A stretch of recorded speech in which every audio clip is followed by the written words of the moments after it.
जुबान पर यही सवाल है कि आखिर किसने स्पॉन्सर किया, किसने ये सब कुछ डिसाइड किया कि आखिर कब पत्थरबाजी करनी है, जब टीम पहुंचेगी तो कैसे माहौल खराब कर देना है, किसने वो खंजर दिया जो भी थोड़ी देर पहले पुलिस दिखाते हुए नजर आ रही थी, किसने हाथों में पिस्तौल पकड़ा दी कि फायरिंग करना शुरू कर दिया जाए। और वो बहुत सारे ऐसे अहम सवाल हैं जो उठ खड़े हुए हैं इस हिंसा की वो तस्वीरें जब सामने आई हैं उसके बाद।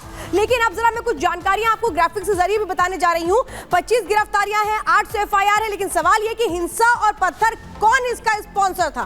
संभल जामा मस्जिद में सर्वे के दौरान हिंसा देखने को मिलती है। हिंसा में 3 लोगों की मौत हो जाती है जबकि कई लोग जख्मी होते हैं। सीओ और एसपी के पीआरओ तक को गोली लगती है। एसपी समेत कई पुलिसकर्मी बुरी तरह जख्मी होते हैं। 24 घंटे के लिए संभल तहसील में इंटरनेट सेवा को बंद कर दिया गया है। ये आपको बता रहे हैं 1 दिसंबर तक बाहरी लोगों की एंट्री पर भी पाबंदी है। नर्सरी से 12वीं तक के सभी स्कूल आज बंद है क्योंकि जिस तरह से हिंसा का दौर देखने को मिला है इसके बाद अब मुश्किल यह है कि लोग अपने घरों से कैसे निकलें, क्योंकि क्या एक डर का माहौल बनाने की कोशिश की जा रही है। अब जरा 8 तस्वीरों के जरिए वहां की स्थिति को समझिए। ये देखिए सर्वे के विरोध में कैसे वहां पर भीड़ इकट्ठा हो जाती है, हजारों की संख्या में लोग इकट्ठा हो जाते हैं, पुलिस पर पथराव करना शुरू कर देते हैं ताकि जो पुलिस है वो वहां से भाग जाए। नकाबपोश है, युवा है ये, लेकिन इनको किसने कहा कि इस तरीके से जाकर के पत्थरबाजी करो। आगजनी तोड़फोड़ कर दी जाती है, पुलिस की गाड़ियों में बाइक में आग लगा दी जाती है और इसके बाद चारों तरफ सिर्फ और सिर्फ पत्थर आप देख रहे हैं। सड़कों पर जो पत्थर फेंके गए इस वक्त वहां पर सफाई कर्मी पहुंचे, इनको हटाने का काम कर रहे हैं। आंसू गैस के गोले तक पुलिस को छोड़ने पड़े उस भीड़ को काबू करने के लिए। पुलिस को लाठीचार्ज करना पड़ा जब लोग आंसू गैस के बौछार के बाद भी नहीं रुक रहे थे। इलाके में सुरक्षा बलों को तैनात किया गया है, सुरक्षा पुख्ता है, लेकिन सवाल यही कि आखिर ये हिंसा के पत्थर क्यों बरसाए गए, किसके कहने पर बरसाए गए, किसने वहां पर इतने लोगों को भेज दिया एक साथ कि जब सर्वे की टीम जाए तो पत्थरबाजी कर दो, पुलिस पर पथराव कर दिया जाए। अगली खबर के लिए नाम क्या रुक करेंगे। तो 25 गिरफ्तार है, 800 पर एफआईआर है, लेकिन जिस तरीके से संभल में मस्जिद के आसपास के इलाकों में आगजनी की गई उसके निशान अभी भी उन गलियों में दिखाई दे रहे हैं। साफ तौर पे पत्थर भी पड़े हुए हैं अभी भी, लेकिन आज वहां पर हालात क्या है अपने सहयोगी की रिपोर्ट दिखाते हैं आप। संभल की जिस जामा मस्जिद को लेकर विवाद और इस विवाद के बीच कल जो यहां पर उपद्रव और आगजनी की स्थितियां थी उन स्थितियों से परे आज की तस्वीरें कैसी हैं, अगर इसकी बात करें तो यहां पर उत्तर प्रदेश पुलिस की तैनाती आपको जगह जगह पर नजर आएगी। कई लेयर में इस पूरे इलाके में बैरिकेड्स किए गए हैं और सुरक्षा के मद्देनजर, शांति बहाली के मद्देनजर हर वो मुमकिन कोशिश की जा रही है ताकि संभल को फिर से शांत किया जा सके। लेकिन दरअसल ये वही स्पॉट है जिस जगह पर आगजनी हुई और इस आगजनी के अगर निशान की बात करें तो आपको अभी भी यहां पर जो है वो निशान नजर आएंगे जो ये बताने के लिए काफी है कि कल यहां पर इस जगह पर कैसे इन गाड़ियों को आग के हवाले किया गया। न सिर्फ एक गाड़ी बल्कि वहां पर अगर आप आगे नजर डालेंगे तो वहां पर भी तमाम बाइकें जो है वो जलाई गई थी और इस आग की लपट में आसपास के लगे जितने भी बैनर पोस्टर हैं वो उसकी चपेट में आए थे, जिसके बाद तकरीबन घंटों भर यहां पर जो है वो आगजनी होती रही और जमकर पथराव हुआ। इस गली से भी लगातार जो उपद्रवी हैं वो निकलकर फ्रंट की तरफ आ रहे थे और पुलिस वालों के ऊपर सीधा पथराव कर रहे थे और उनकी कोशिश यही थी कि जिस तरह से यहां पर इस मस्जिद के अंदर सर्वे चल रहा है उस सर्वे पर पूर्ण विराम लगाया जा सके। आप देख सकते हैं मस्जिद के बाहरी दीवार है और इस दीवार पर भी अभी भी आपको ईंट पत्थर जो है वो नजर आएंगे क्योंकि कल यहां पर जमकर पथराव हुआ और इस तरह के पथराव और गोली लगने से 4 लोगों की मौत के बीच बड़ा सवाल भी यही उठ रहा था कि क्या ये सब कुछ सुनियोजित था। पुलिस प्रशासन इस पूरे मामले में लगातार तहकीकात कर रहा है। कल देर रात लगातार छापेमारी की गई और कई लोगों को डिटेन किया गया, लेकिन संभल कल जिस तरह से जला उसको जलाने वाले कौन थे, कितने लोग थे, ये संख्या कितनी है, इसको लेकर लगातार जांच चल रही है।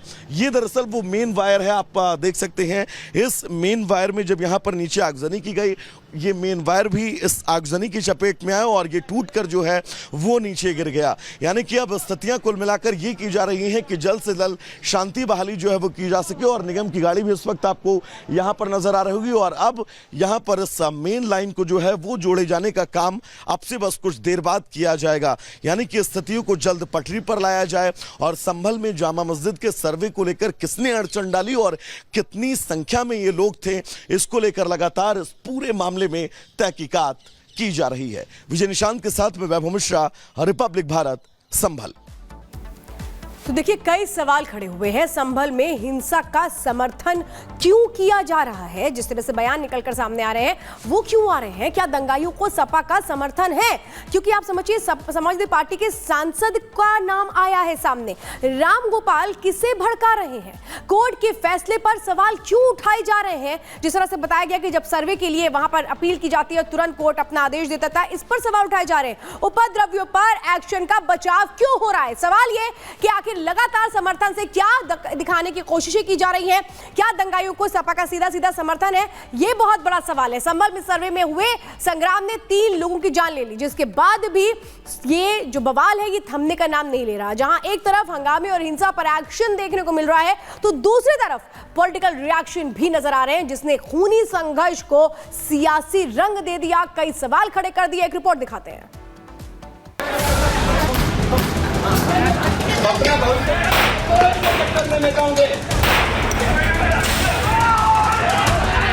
सवाल सर्वे पर सियासत का है, सवाल सुलगते संभल की राहत का है, सवाल से सख्ती सांसों की आहट का है, और सवाल सियासत से शुरू होती आफत का है। मगर ये सवाल सुलग रखे संभल पर शुरू हुई सियासी आग में स्वाहा हो गए, जल गए जिम्मेदारों के जमीर और राख हो गई वो राजनीति की गरिमा, भारतीय लोकतंत्र जिसकी गवाही देता आया। मगर कहते हैं ना साहब, वोट बैंक की मार माननियों की ममता को भी मार देती है, जो संभल के सितम पर भी खुलकर सामने आ गई। यही वजह है कि पुलिस दंगाइयों को नेतागिरी के बहकावे में बवाल न करने का बोल रही है।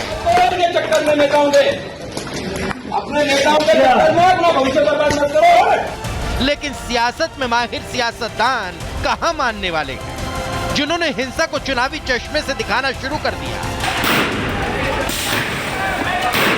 सर्वे हो चुका था, चुनाव के चर्चा न हो पाए, हमारी आपकी प्रेस गड़बड़ा जाए, इसलिए जानबूझ करके सुबह सर्वे की टीम भेजी है, जिससे माहौल खराब हो जाए, कोई चुनाव पर चर्चा न कर सके। किसी पक्ष को जज ने फैसला दिया, जो न आदेश दिया उसमें दूसरे पक्ष को न बुलाया न जानकारी, ऐसा कभी होता नहीं।